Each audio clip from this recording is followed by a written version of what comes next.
Hello guys, welcome back again to another video. My name is Mamia. Thank you so much for clicking on this video to watch. Please pardon me in case you can't hear me well because I have a sore throat.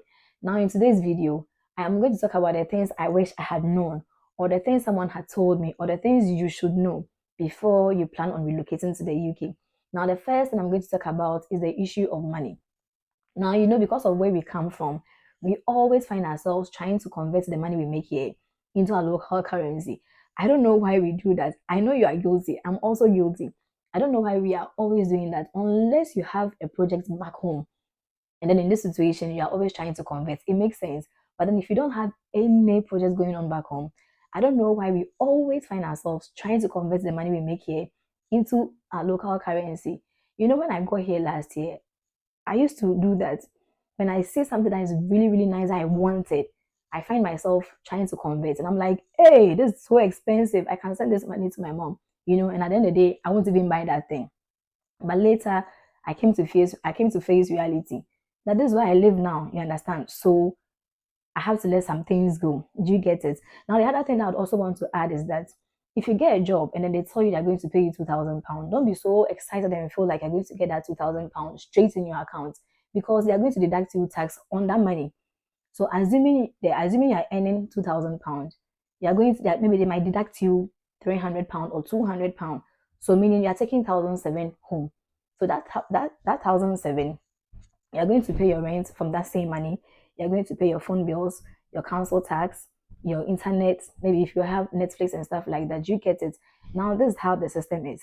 Way back home, our rents are normally like, let's say 2 years or 1 year. Yeah, it's not like that. Every month, do you understand? So now when you're earning, it's going out. You get that's how it is. So if you're not financially disciplined, it will be very, very difficult for you to save because you always find yourself paying bills every month. You understand? So the rent here is every month. So whilst you're earning your salary every month, you find out that you're also paying rent every month, paying your phone bills, paying your internet, paying your council tax, if you have Netflix, stuff like that. So if you are not financially disciplined, you won't be able to save. You are working all right, but you find yourself that you are always broke because you are always paying something. So you have to get your finances in check. If not, it will be very, very difficult for you to save. It will be very, very difficult for you to save, honestly. Okay, so the next thing I would also want to talk about is childcare. Childcare is not a joke in this country. Childcare is very, very, very, very expensive. I now understand the reason why some people who have kids back home will leave their kids back home and then come here and come and work for some time, also for some time before they bring them because it's not easy. It's very expensive. And then in this country, you can't leave your kids under 13 years alone at home. You can't leave them alone at home because if you do, you know what will happen? They'll take your children from you, and I'm sure you don't want that. So a lot of people would actually leave their kids back at home and then come here also for some time before they join them. So you can do it that way. But then if you're married, then it's okay. The two of you can come. And then one thing that you should also know is that if the two of you come, it means one person has to work in the morning and the other person will work in the evening. I have a friend, that's what they do. She works in the morning and the husband works in the evening. So in this situation, there's an adult with a child every day. You understand? So that's what they do. So you have to have that in mind that if you're coming with your husband or your wife, that is what you guys should plan to do. The two of you can't be working in the morning because one person has to be home to take care of the child because childcare is very, very expensive in this country. So the third thing I would also want to talk about is driving license. If you're back home and you already have your driving license, good for you. Okay, when you come here, you can quickly get a car.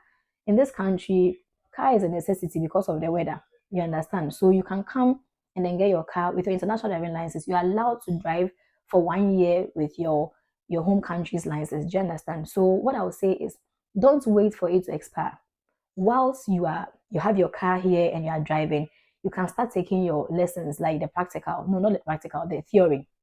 After you're done with the theory and you pass, then you can now book your practicals. Do you understand? And because you're already driving here, you are familiar with the roads. So it makes it very easier for you to actually even pass your test. Do you get it? But then if you don't know how to drive at all, it's very, very serious. Like it's a serious matter, I'm telling you. If you don't know how to drive, it means you would have to actually book about 10 sessions. I'm talking about the practicals. Okay. And the little mistake you do, you can be failed.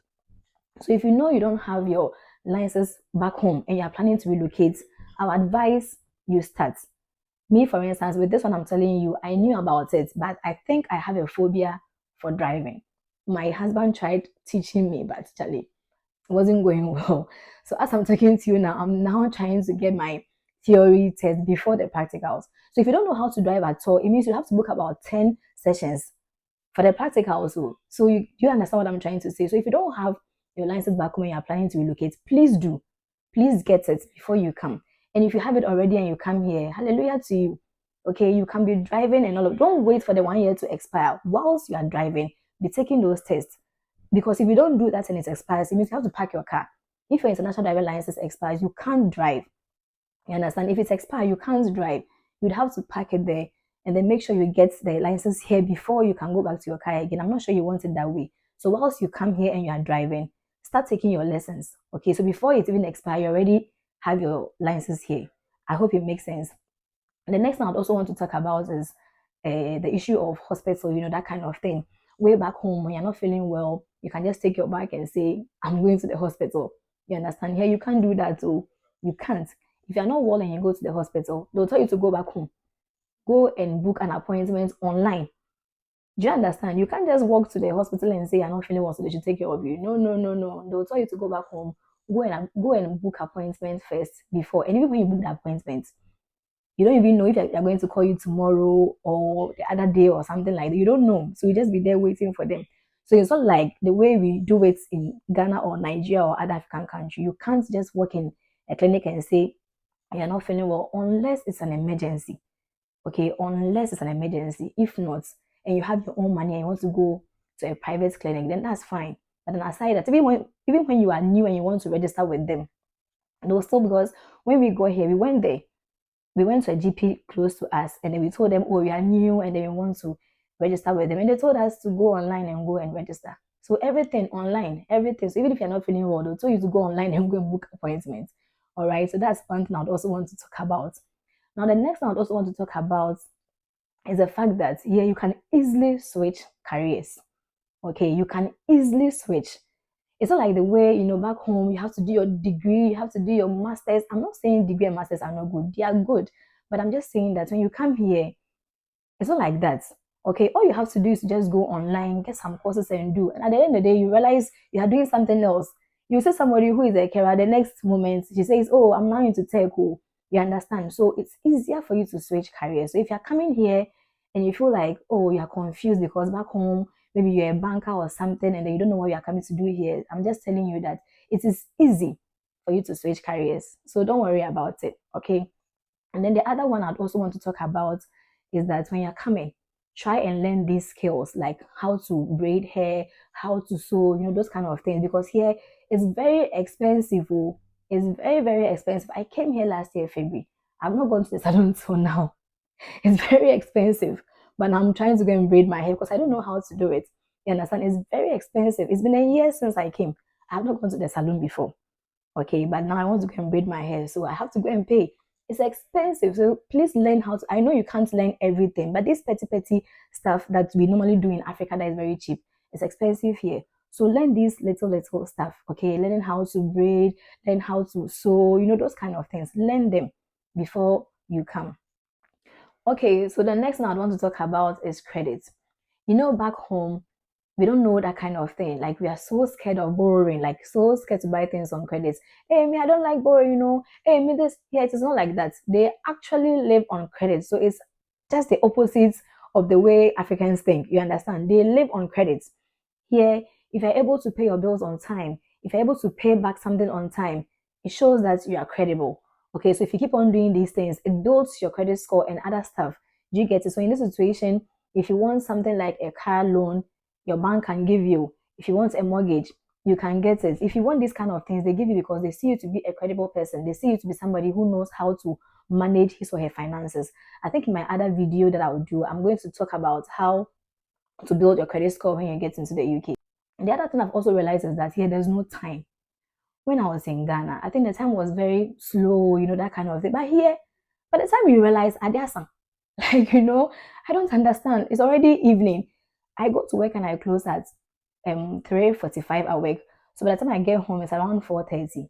Around that 4:30, if it looks like it's 10 o'clock, so you just want to go to bed.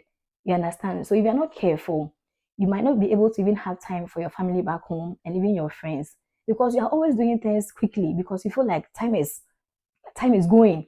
You understand? Sometimes I find myself in bed at 5 because the weather has changed. Do you understand? So you are forced to go to bed early. So if you're not intentional about these things, you won't be able to catch up with your friends and your family and stuff like that. Do you understand? So these are some of the things I wish I had known before moving to the UK. I hope it helped you.